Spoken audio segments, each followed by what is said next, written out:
ፈሪ የሆነ ሰው አይ በቃ ይሄንን ያልጀምረውም ያለ ሰው የትም አይደርስም። ምን እባላለሁ ማለትን እግዚአብሔር ምን ይለኛል እንጂ ሰው ምን ይለኛል ያለን ማለትን ያልተወ ሰው ማደግ አይችልም። የሰው ልጅ ሁልጊዜም እንኳን ጓደኛው ላይ ከእግዚአብሔር ላይ ሐሳብ የሚሰጥ ፍጡር ነው።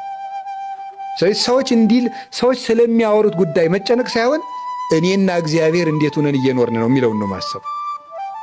ሰው የፈልገውን ማውራት ይችላል። እኛ ግን መስራት ያለብን የራሳችን። ስለዚህ ከፈሪነት መጠበቅ፣ ሰው ምን ይለኛል የሚለውን ወይም እንዲህ ቢገጥመኝሳ፣ ብዋረድሳ፣ አሬባስ አልነካካ፣ ይሄን ባደርገውሳ፣ ቢበላሽብኝሳ፣ ይሄን ብናገርሳ፣ እነገሬ ቢተቹኝሳ፣ እንዲህ ብሰራሳ፣ እንዲህ ቢሆንብኝሳ። የፈሪነት ነው። ምንድነው ያለከ መክሊቴን እነግዳለሁ ስል የባልት ሌቦች ቢወስዱብኝሳ ነበር ያለ። ፈሪ ሰው አያፈራም።